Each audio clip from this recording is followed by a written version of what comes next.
أعوذ بالله من الشيطان الرجيم بسم الله الرحمن الرحيم الحمد لله رب العالمين والصلاة والسلام على أشرف المرسلين سيدنا ونبينا ومولانا محمد وعلى آله وأصحابه وبارك وسلم. In the name of Allah, the most compassionate, the dispenser of grace. All praise is due to Allah subhanahu wa ta'ala, the most compassionate, the bestower of grace, the eternally merciful. Peace and blessings upon his beloved, our leader, Nabi Muhammad Mustafa sallallahu alayhi wasallam. May Allah's peace and blessings be upon him, his family and companions. I greet you with the universal greeting of peace. Assalamu alaikum wa rahmatullahi wa barakatuh.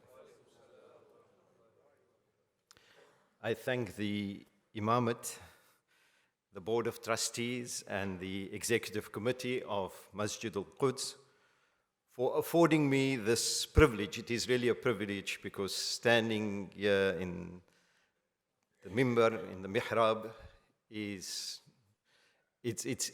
really a responsibility and a privilege indeed. It's a privilege to deliver this pre-khutbah talk as one of a series of talks during this month. This series is the Masjid's contribution towards commemorating the 50th year of the torture and brutal killing of one of our icons, someone whom we should be celebrating and commemorating, a Shaheed, Imam Abdullah Harun. Let me also take this opportunity, and we sometimes forget this, to pay tribute to Auntie Khalima Harun, the widow of Imam Abdullah Harun. To quote from a citation that forms part of a traveling exhibition which was unveiled yesterday, commemorating the life and legacy of Imam Harun, it says, and I quote, "Khalima Harun is a living testimony to a woman's determination and strength. She is a hero to her children and to the nation. At the age of 93, Khalima Harun still awaits justice for her beloved husband, Abdullah Harun." Close quote. We make dua that Allah grants Auntie Khalima good health and strength. Today I want to look at an aspect, or let me just take one step back. We learned in last week's talk delivered by Sheikh Abdurrahman Alexander about Imam Harun's life and courageous struggle against injustice and oppression, and his murder by the apartheid regime after 123 days in detention on the 27th of September 1969. 2 weeks' time, we would be marking that very day. Today, I want to look at an aspect of Imam Harun's life which had a profound impact at that time, not only on the struggle against apartheid, and this is very significant, but also on the understanding and appreciation of Islam as a complete way of life, and not as it was then perceived. And I quote from one of the people that I spoke to who was around Imam Harun, as, quote, "as a religion for Malays and Indians," close quote. And here I'm quoting directly one of the proteges of Imam Harun, Uncle Hassan Gila, and more about him later. Alas, more than 50 years after the revolutionary approach of Imam Harun to reach out to our neighbors who were confined to locations, people who grew up in that era, we call them townships now, but they were called locations. And the apartheid regime chose that terminology, locate them away, tug them away. They are non-people. And therefore we were called non-whites. It's a term that we don't use. We're not non-people. Imam Harun had this revolutionary approach, reaching out to our neighbors. But as I say, 50 years later, it seems that perception somehow has resurfaced, sadly so. And so within the limitations of time, I want to share with you briefly that revolutionary approach of Imam Abdullah Harun and take a glimpse at the lives of a few people, the few people that we would call the forgotten people, whose lives were given a new meaning following the interaction with Imam Abdullah Harun. And in so doing, perhaps we can draw lessons from the living legacy of Imam Abdullah Harun. So let's first look at Imam's methodology. From reports published in Muslim News, 1960 onwards, by essays written by his son, Professor Muhammad Harun, based on interviews that he had conducted with Imam's associates, his students, we learn that Imam Harun made the occasional visit to Langa, Nyanga, and Guguletu. Moved by the conditions of abject poverty that people in these townships had to endure. So what Imam Harun did was, didn't wait and say, look, it's time to convert people. He was moved by the conditions of poverty, the oppression, and given his consciousness, he went into the townships. While he was fully aware, given his social justice consciousness, that these conditions were as a direct result of the pernicious system of apartheid, these visits were more of a learning experience. And he did not at that time, and I'm talking about the 50s, Imam was appointed Imam in 1956. So we're looking at that period.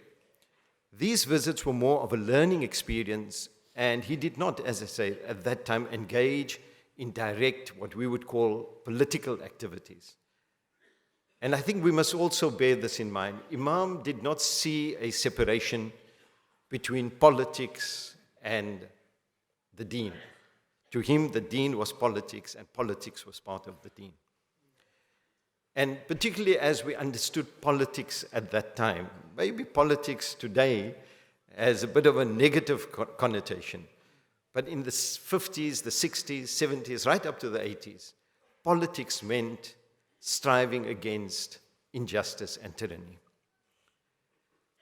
The turning point in Imam's interaction came with the historic Pan-Africanist Congress, PAC, march of 30,000 people from Langa to Cape Town, led by the late Philip Khosana, and at the same time, on that same day, the Sharpeville massacre in March 1960, 21st of March 1960. Imam Harun not only addressed his congregation at Al Jamia Masjid in Stegman Road, Claremont, at that time, reminding them to play their role as Muslims in supporting those opposing the oppressive apartheid system. Imam Harun actively participated by addressing protest meetings in the townships. So often we speak and, we write about these things. What Imam Harun did was he took that practical step. This brought him into contact with members of the PAC, amongst other organizations, but particularly the PAC. But I must emphasize, Imam Harun was not a card-carrying member of any political organization. He worked with people who he felt were sincere in bringing about change. But he met with particularly PAC people, some of them operating underground at that time. Many political activists, following the harsh crackdown after the Sharpeville massacre, were detained and their organizations were banned. And this left the families destitute, with breadwinners languishing in prison. So what does Imam Harun do? Imam Harun's visits to the townships become more frequent as he seeks out these families. And this is, again, from accounts by students and one that was related to me many years ago by one of his students, Imam Ibrahim Davids, Imam Sepp, as he was popularly called. And Imam Sepp mentions that they would drive towards the township and another vehicle would pick up Imam, because Imam, again, was very careful how he operated. He did not want to endanger anyone that were close to him. So Imam Sepp says he remembers, as a youngster, dropping Imam Harun and another vehicle picking up Imam Harun, seeking out those who needed basic necessities. Often these supplies had to be smuggled in by the Imam and his comrades because of the constant surveillance of the security branch. And I won't go into that aspect, and perhaps our coordinator of the Imam Harun Foundation, Qasim, will speak about this, how the security branch then started their direct surveillance of Imam Harun. Our focus is on the forgotten people. Imam Harun, as I said, did this at great risk, but uppermost in his mind was to give comfort to the afflicted. Because of these regular visits to the townships, Imam Harun became a well-known figure. And I must just say that, as children, we remember Imam Harun. I was 15 years old when Imam Harun was killed in detention. I was at Alexander Sinton High School. I remember school closing on that day because the janazah was at City Park just behind our school.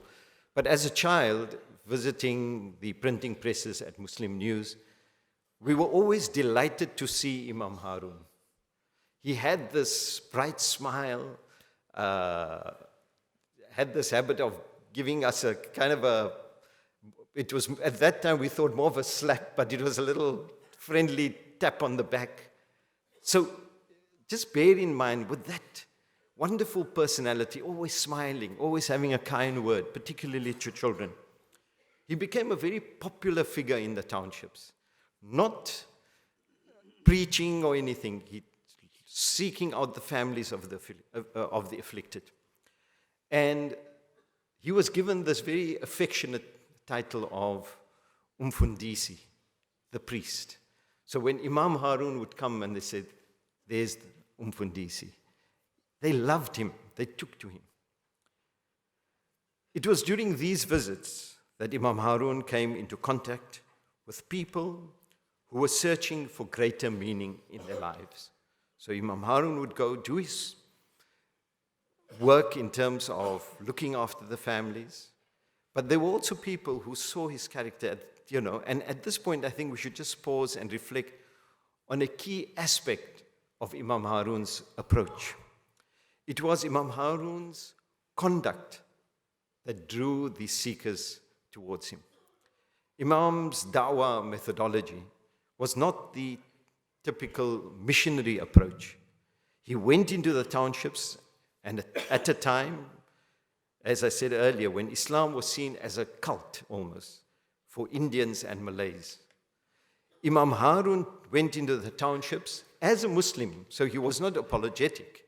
He went there as a Muslim. But it was his active steps to give comfort to the afflicted that made many of those who came into contact with him question their own perceptions about Islam. And that's a very important point. It was Imam Harun's conduct that got them to search, and this again from direct accounts of people like Abdul Qadir Naboza and others, and I'll mention that. Among this group was a corps that became the students, the protégés of Imam Harun. They were his students who went to form, and it's a little-known organization called the Nyanga Muslim Association in 1961. And this is recorded. There's, in fact, a headline in the Muslim news of that time which says, Muslims refused entry into Nyanga. And Imam Harun was leading that delegation. But Imam Harun, being a very strategic person as well, had his own ways of going into the township. He was a rep for Wilson Roundtree. And, you sort of had almost blanket permission as a rep to go into the township. And that is when Imam Harun would go into the townships and do his work. This organization, the Nyanga Muslim organization, and the core group that formed it, they hoisted the flag of Islam in the townships for the first time. And I think this is the important point. It hasn't been recorded in detail, and it's work that needs to be done.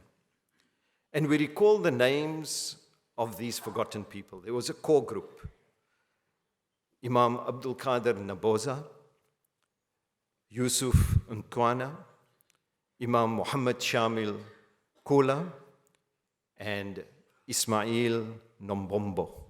This was the core group. A core group of seekers of truth. Later, this group grew to include from Langa, Imam Dawood Lobi, and also from Langa, Uncle Muhammad Ali, Uncle Idris Tan, and then from Guguletu, Uncle Hassan Gila. These were the forgotten people. These were the people who, at a time where there was political repression, there was repression by the state, and where Islam was still seen as a cult by the broader community in the townships, they had the courage and they had the conviction to fly the flag of Islam in the townships. Imam Abdul Qadir Naboza, and again I say we have very little details, but I was fortunate in the 80s to meet Imam Abdul Qadir Naboza after many years. An old man, he came with his grandson. He went on to establish a masjid in Lady Freya, which is still today a settlement, not a city, a town, a settlement in the Eastern Cape, which now falls, I think quite appropriately, in the Chris Hani district municipality. Imam Shamil Kula was one of Imam Harun's students. And here, at that time, Imam Harun performed a revolutionary act. I call it a revolutionary act. He took Imam Muhammad Shamil Kula and told Imam Shamil Kula, you are going to be one of the teachers at the Stekhman Road Madrasa on a Sunday. Imam Shamil Kula was, talk of empowerment as a fancy buzzword. Imam Harun took the step, and at that time, as I say, it was a revolutionary step. I remember, in fact, when there were times when we would go to Stekhman Road Madrasa, to the madrasa on a Sunday, it was Imam Shamil Kula who gave us the basics of our deen. So sometimes, and I just want to take, we talk about the emerging Muslim community in the townships. We emerged from teachers like Imam Shamil Kula, Abdul Qadir Naboza, and Uncle Hassan Gila. It is an indictment on all of us that there are such sketchy details about the lives of these pioneers of Islam in the townships. They should be mentioned in the same breath as we mention Sheikh Yusuf, Twanguru, and others. They established Islam in the townships. When we talk of Islam in the Cape, we should question ourselves why their contributions have not been documented. I want to round off with brief accounts of two of these giants of Islam in the township. And I think it's an important account if we want to make progress. One in Guguletu, one in Langa. Their stories give us a deep insight into the character and vision of Imam Harun. It tells us about Imam Harun, the political activist, but over and above that, the spiritual foundations that underpinned Imam Harun's struggle against oppression and tyranny. I think that's a very important point. Some years ago, a book was published on Muslims who contributed to the struggle against apartheid. I won't go into the details, my critique of that work. But a glaring omission was Hassan Gila. It's not mentioned in that book. Uncle Hassan was a migrant worker from the Eastern Cape who found employment in Paarl. It was here that he joined the PAC and became one of its chief organizers. When he found a job in Cape Town, he lived at the hostels for migrant workers in Gugulethu. In his search for a deeper sense of spirituality, he came into contact with the works of Maulana Abdul Alim Siddiqui, rahmatullah alayh. Those works were published at that time by Sayyid Muhammad Zubair Usmani of the Islamic Publications Bureau. Uncle Hassan Gila embraced Islam at that time, making contact with Sayyid Zubair, and he was put into contact with Imam Harun. In an interview, shortly before Uncle Hassan Gila passed away in 1988, he recalled the profound impact Imam Harun had on him. He said that it was the strength of Imam Harun's spiritual personality that actually deepened his own commitment to the struggle against injustice and apartheid's tyranny. I remember Uncle Idris Tai. Just want to move on. From my time as a primary school kid going to Al Jamia Usmania Masjid in Bonteheuwel for Taraweeh. Even at an age when we are easily distracted and we don't really pay attention to detail, we would, as children, be in awe of this quiet man, powerfully built, remember him clearly, with a slight stoop. And there was an aura about him as he walked into the masjid with utmost humility. I can still picture the spot in that masjid, on the left-hand side of the masjid in Bonteheuwel, that Uncle Idris would walk to. Uncle Idris ran a thriving shoe repair business in Langa, and upon the passing of Imam Harun and Sayyid Zubair, who were his two close associates, he felt an emptiness in his life and actually relocated to the Eastern Cape, where he established a successful shoemaking plant, actually employing a number of those who had embraced Islam during his time, including the person we mentioned earlier, Uncle Muhammad Ali. Again, the caliber of person. Uncle Idris also made a point, significantly, of coming to the masjid in Bonteheuwel, fully conscious of the apartheid-imposed barriers between the people of Langa and its neighboring township. And I want to close by relating the remarkable journey of Uncle Idris Tan to Islam. This account was related by the late Sayyid Muhammad Zubair to his children and to my elder siblings. They know the story very well. Uncle Idris was a lay preacher in Langa, strongly committed to spreading, as you would always say, the gospel. But throughout his missionary campaign, he felt unease. And so one night, he had a dream. He was in a deep pit, trying to get out, but there were snakes hissing, blocking his escape. And in African traditional religion, snakes are a very powerful symbol of evil and danger. So it's very significant. Uncle Idris tells us that as he's about to give up and resign himself to his fate, because as he's trying to escape, these snakes are hissing, a hand stretches out to him. He reaches out to the man in a turban. As he steps onto firm ground, he experiences a sense of great relief.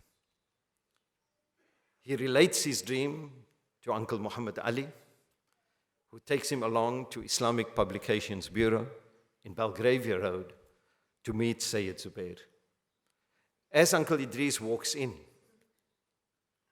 he sees Imam Harun. He goes up to Imam Harun, embraces him warmly, and sobs. He just sobs. And as Uncle Idris steps back, he kisses Imam Harun on the forehead and says, "You saved me from the pit of snakes." That was Imam Abdullah Harun. Takbir. Uncle Idris, when he would perform his salah, not for show or anything, would be in that quiet corner at Bonteville Masjid. And people who were there at that time would recall, he had these thick-rimmed specs. And behind the specs would be tear-filled eyes. And whenever we saw him making salah, he would shudder. That was Uncle Idris. That was the person who was saved from the pit of snakes by Imam Abdullah Harun. I close with the ayah, "Ala inna awliya Allahi la khawfun alayhim wa la hum yahzanun." Behold, verily on the friends of Allah there is no fear, nor shall they grieve. Jazakallahu khair. Assalamu alaikum wa rahmatullahi wa barakatuh.